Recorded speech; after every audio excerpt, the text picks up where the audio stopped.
talvez começar a contribuir, traçar um pouco como é que a privacidade mudou nesse processo, né, de transformação, pensando que ele é muito relevante e pensando que, enfim, acho que todo mundo sente e chega até a falar que a privacidade morreu. Né? Hoje em dia não tem mais. Hoje em dia a privacidade morreu. Chegamos ao fim disso. Né? Eu acho que o que acontece do ponto de vista de transformação tecnológica, em termos de inovações em termos de armazenamento de dados, inovações em termos de processamento de dados e inovações em termos de engenharia de redes, porque sem esse componente, essa mídia digital não seria possível, né? Se você não conseguisse interligar todo mundo e ter tecnologia para conseguir interligar todo mundo, esses processos de inovação tecnológica, eles colocaram um desafio para o direito à privacidade, e ele tem que começar a ser visto um pouco de outros jeitos. Né? Quando você olhava para a privacidade, pega literatura que discute a história do direito à privacidade, né? E olha para o começo do século, existia ou até o meio do século, tem uma visão de que a privacidade tem que ser o direito de ficar sozinho. Ou melhor, a privacidade tem que ser fechar a janela com uma cortina para ninguém ver o que tem dentro da sua casa. Né? Isso tem uma noção de circunscrição da esfera individual e de produção de uma subjetividade que acontece dentro dessa esfera individual. Então, eu não posso ser perturbado quando eu não quero ser perturbado. Eu não posso ter minha vida revelada quando eu não quero ter minha vida revelada. Da perspectiva interrelacional mesmo. Agora, com essas mudanças, o que acontece nesse processo de intermediação da cidadania, da vida, que pode ser vista também como uma desintermediação da vida, mas no sentido que intermediação do ponto de vista tecnológico, no qual a nossa cidadania é exercida a partir de muito mais meios tecnológicos, né? A gente se fala com as outras pessoas a partir de meios muito mais sofisticados, se informa a partir de meios muito mais sofisticados do que antes. E aí só queria fazer um parênteses, a discussão sobre se é espontâneo ou não, eu sinceramente li a entrevista, conheço o autor que disse, discordo, porque não acho que existe nada espontâneo e também não existe nada que seja puramente artificial. Essa divisão é muito complexa. É muito complexo. Então, dizer isso eu acho que está mais para um argumento político de que determinados tipos de tecnologia têm que ser regulados ou têm que ser enfrentados, determinados usos, né, do que exatamente aferir exatamente o que é uma coisa e o que é a outra. Né? Mas, a partir do momento que essas plataformas tecnológicas passam a mediar as nossas vidas, a capacidade que elas têm de coletar dados, de tratar dados e de se conectar em redes, isso tem várias implicações, como o Pablo disse, do ponto de vista da comunicação, mas isso tem muitas implicações do ponto de vista de poder informacional. Né? Com esse processo tecnológico, as organizações e também o Estado começam a poder deter bases de dados muito maiores do que elas detinham antes. E ainda mais, elas passam a deter poder computacional, né, computadores grandes o suficientes para processarem essa base de uma forma muito mais significativa do que anteriormente. E aí, o direito à privacidade, ele ganha um dia que ele ganha uma outra dimensão, porque as pessoas sempre souberam coisas das outras, né? Censos da população, como você estava dizendo antes, sempre existiam como um instrumento de controle do Estado em relação às suas populações. Mas há um ganho qualitativo nesse poder de informação, de se saber e de se entender como que as pessoas percebem o mundo, quais são as preferências e tudo mais. E informação é poder. Você sabe muito sobre uma pessoa, você consegue dirigir o comportamento, ou você consegue mais dirigir o comportamento dela do que se você não souber nada sobre ela. Né? Se você sabe que eu gosto de chocolate, talvez você me ofereça um chocolate em troca de alguma coisa que você quer. Se você não souber isso, você não vai ter qual é o elemento de barganha que você vai colocar comigo. Então, esse processo faz com que essas organizações tenham muito poder, tenham capacidades multiplicadas, e aí surge uma outra noção de privacidade. Então, acho que tem vai resgatar uma história, eu acho que talvez muitos de vocês aqui já conheçam, que é a história do surgimento do direito chamado autodeterminação informacional na Alemanha, né? Existiu um censo em 1982 na Alemanha, e uma parte do povo alemão, organizado em comunidades, quis contestar o censo. Então, por que você vai na minha casa saber quantas geladeiras eu tenho, quantos filhos eu tenho, qual a idade da minha família?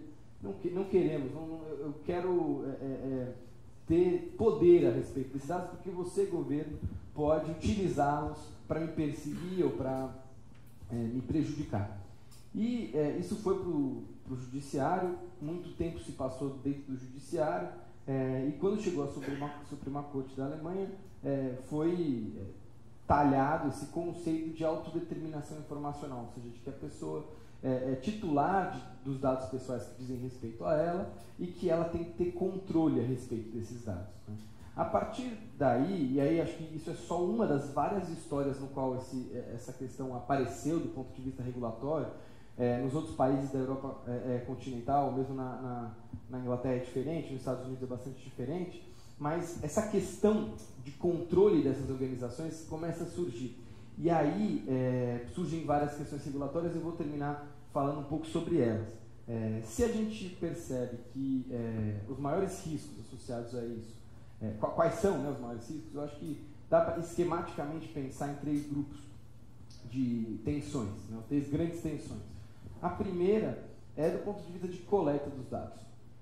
Então, quais dados essas organizações podem coletar? Né? Em que elas podem acessar e de que modo? Você se refere às Big Techs, né? Eu me refiro a qualquer organização. Sim, mas ao Estado também. Involuntariamente capturam. Por exemplo, os dados de muitos cidadãos brasileiros são coletados para fornecer a eles o Bolsa Família. Isso é uma construção de um silo de dados gigantesco, né? E que esses dados podem ser, num segundo momento, tratados, e aí está a segunda tensão regulatória, que é como que dá para regular o tratamento desses dados. Não é só a coleta, porque a coleta foi resolvida, entre muitas aspas, por uma ficção jurídica do consentimento, né? Você manda aquele contrato de 120 mil páginas em letras pequenininhas, a pessoa fala, ok, tudo que eu fizer no Facebook vocês podem ter acesso e vida que segue. Num segundo momento, o tratamento passa a ser uma questão, e tratamento em todos os sentidos, né? O que você faz com os dados. E um terceiro nível, eu acho que vale destacar um grupo de tensões do ponto de vista político, que é a ideia de que esse poder pode recalibrar ou recolocar as relações de poder entre empresas e Estado e entre Estados. E aí você pode ter iniciativas de regulação que partem desse pressuposto e tentam conter a perda de soberania através da coleta ou do tratamento de dados, né? Esses grupos de tensões eu acho que é um ninho de cobras no qual estamos colocados, assim, do ponto de vista da privacidade aí recolocada, né? Aí colocada num outro patamar, o que eu acho decisivo desse outro patamar, e aí encerro, é que ela passa a ser vista cada vez mais como um direito que, se protegido, ele propicia outros direitos, né? Antes, o direito de estar sozinho, ou o direito de que você não deve ser perturbado, ou direito de ser esquecido, right to be forgotten, ou droit à l'oubli, na França, né? Esse direito é um dos ao ramos. esquecimento. Eu acho que esse é um dos ramos, mas o que eu estou dizendo é o seguinte: você começa a ter impacto, a privacidade começa a ter impacto, ou a falta dela, na liberdade de expressão, na igualdade, no acesso a serviços públicos, no acesso a bens econômicos, passa a ser motor de geração de desigualdades, porque esse poder informacional que advém da coleta de dados, do tratamento feito por algoritmos, porque aí você coletar tantos dados, é o que você estava dizendo no começo, você coletar e não conseguir tratar, né, não adianta nada. E aí que a questão se coloca. O que eu acho que é complexo é que as tecnologias, é difícil olhar para elas sob uma perspectiva determinista, de que a tecnologia que a gente vive vai necessariamente moldar como a gente funciona. Isso não é verdade, né? Pode dizer que favorece, mas não determina. Eu acho que meio, sobre uma abordagem meio weberiana, assim, elas convivem e se relacionam e têm afinidades e têm rupturas, né? Eu acho que talvez elas favoreceram determinadas coisas, criaram condições e tal, mas eu acho que essa noção de que necessariamente a tecnologia determina como a gente vive, ou a gente determina inteiramente como a tecnologia vai ser e não há nenhum tipo de autodeterminação. Ou algum tipo de gramática com a qual você tem que falar, essa não é uma tensão resolvida, assim como eu acho que a do pessimismo e a do otimismo. Mas as governanças estão mudando em vários planos. E aí vale dizer... Na gestão pública, na gestão empresarial, na vida em sociedade. E aí vale dizer que essa história da gente criar a tecnologia também, né, é ilustrativo o caso da invenção do filme fotográfico e da fotografia de pessoas negras, né? As pessoas que inventaram o filme fotográfico faziam testes só com as pessoas que com elas conviviam, e todas essas pessoas eram pessoas brancas.